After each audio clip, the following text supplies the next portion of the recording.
Hello, my dear students. Welcome to the session of IIT JAM Mathematics 2026 question paper का discussion चल रहा है। इस बार का पेपर बहुत बढ़िया था, क्वेश्चंस बहुत अच्छे आए हुए हैं एंड पहला क्वेश्चन से शुरू करते हैं। वेरी फर्स्ट क्वेश्चन, सी रियल एनालिसिस से बच्चे थोड़ा दूर दूर रहते हैं, लेकिन क्वेश्चन कितना प्यारा है, देखिए। IIT JAM 2026, हाँ जी। For each positive integer n x n दिया है और वाई एन दिया है। एक्स एन सीक्वेंस अलग दिया है और वाई एन सीक्वेंस अलग दे दिया उन्होंने। Which one of the following statements is true about the sequence x n and y n. अच्छा जी, ये क्या पूछ रहे हैं, आप ऑप्शन देख सकते हैं। ये कन्वर्जेंस के ऊपर पूछ रहे हैं कि एक्स एन और वाई एन में से कौन कौन से कन्वर्जेंट है। दोनों भी हो सकते हैं, दोनों नहीं भी हो सकते हैं, one is convergent other is not, ऐसे करके। तो बेटा अब एग्जामिन तो आपको दोनों के लिए करना पड़ेगा। देखिए ये आपका -1 पावर n है, तो -1 पावर n में जब आप n की वैल्यूज डालेंगे अलग अलग तो 1 - 1 करके आएगा। तो मैं दिखा देता हूँ आपको। अच्छा, रिकॉल कर लेते हैं बिकॉज कन्वर्जेंस हो रही है। तो बेटा इसका अगर आपने इवन टर्म्स का सबसीक्वेंस और ऑड टर्म्स का सबसीक्वेंस सेम लिमिट पे कन्वर्ज करेगा तो एक्सन कन्वर्ज करेगा। वो इवन ऑड कहाँ से आ गया, इस तरह के बहुत क्वेश्चंस किए हैं। आइए पहले इसी का इलाज करते हैं। देखिए एक्स एन है मेरे बेटा 1 - -1 पावर n प्लस 1/n। तो ये मेरे को बताइए एक्स 2n कितना होगा। 2n मतलब इवन टर्म्स वाला सब सीक्वेंस निकाल रहे हैं हम।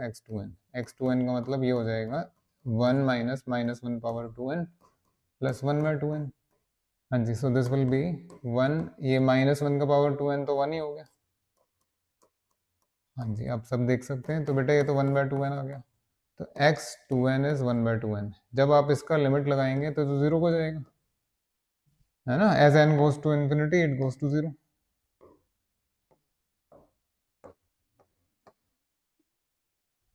इवन टर्म्स का सबसीक्वेंस आपका 0 पे जा रहा है। अगर ऑड टर्म्स का सबसीक्वेंस भी 0 पे जाएगा तभी आप इस सीक्वेंस को कन्वर्जेंट सीक्वेंस बोलेंगे। इसका मतलब एक्स एन को आइए जरा इसका x2n प्लस 1 या 2n माइनस 1 ऑड टर्म्स वाला निकाल के देखते हैं।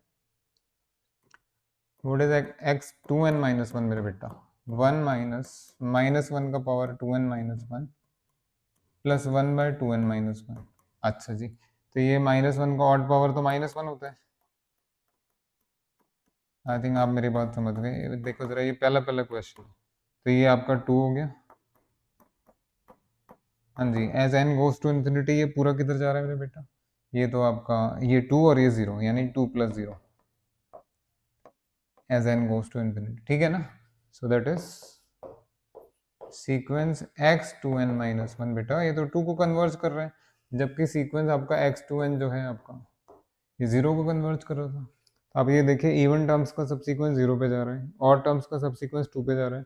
तो ओरिजिनल सीक्वेंस का तो लिमिट डज नॉट एग्जिस्ट, या यूं कह सकते हैं original sequence action is not convergent, ठीक है, बिकॉज इन दोनों का लिमिट सेम होना चाहिए था। तो बेटा ये तो गया आपका, एक्सन कन्वर्जेंट नहीं है। तो ए ऑप्शन में x n and y n are convergent, ये गलत हुआ। बी में ओपन है, अभी हमें नहीं पता पूरा, एक्सन कन्वर्जेंट, सी वाला भी गलत हो गया मेरे बेटा, ठीक है ना।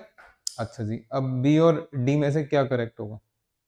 देखिए बी और डी में से करेक्ट निकालने के लिए आपको वाई एन के साथ जाना पड़ेगा। अब वाई एन में चाहे इवन टर्म्स का सब सीक्वेंस लीजिए ऑड टर्म्स का, ऐसे नहीं पता लगेगा। तो ये अलग से कर लो, अलग से कर लो साथों। ध्यान से देखिए इसका लिमिट निकलेगा अभी। तो वाई एन इज 1 + 1/2n। देखिए बेटा अगर आप लोग कॉम्पिटेटिव एग्जाम्स की तैयारी करते हैं तो ये क्या लिमिट है, इसको भी छोड़ो। इस तरह की लिमिट देखी है आपने, नहीं देखी, फिर कैसे करोगे। जाहिर सी बात है देखी होगी। मैं थोड़ा रिव्यू रिव्यू टाइप दे दूंगा आपको, रिव्यू।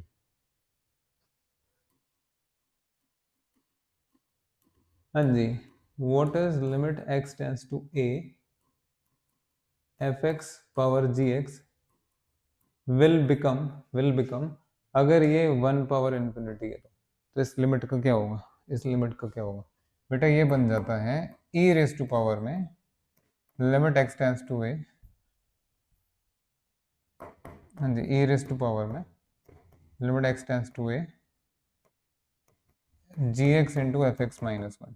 जो कोई भी बच्चा IIT JAM, NET GATE, TIFR इन सब की प्रिपरेशन करता है उसको ये चीज़ तो पता होती है। बेसिक लिमिट है भाई, बेसिक लिमिट है। मैंने तो कराया अपनी क्लास में बहुत भर भर के। तो बस अभी वाला क्वेश्चन कर लेते हैं। वाई एन देखो, ये वाई एन है मेरे बेटा अगर आप इसका लिमिट देखेंगे, limit, so limit n goes to infinity yn, this will become limit n goes to infinity 1 plus 1 by 2n whole power 3n। हाँ जी, अगर आप केयरफुली देखेंगे as n goes to infinity, अंदर वाला पार्ट हो गया आपका 1 plus 0 और पावर में आ गया आपका इन्फिनिटी, तो दिस इज 1 पावर इन्फिनिटी, समझ गए? So this is same as 1 power infinity. तो इसको अगर आप f x power g x करके जा रहे हैं या f n power g n ले लो, कोई बात नहीं, तो इसका क्या आंसर होगा बेटा? इसका आंसर होगा ये ई रेज टू पावर में limit n goes to infinity g x into f x minus 1। हाँ जी, जी एक्स या जी एन, हाँ जी, जी एन की जगह आपका 3n है, 3n है, और f की जगह आपका 1 प्लस 1 बाय 2n माइनस 1, 1 से 1 कैंसिल, और दिख रहा है आपको n से n कैंसिल, तो बेटा ये तो e पावर 3/2 आएगा।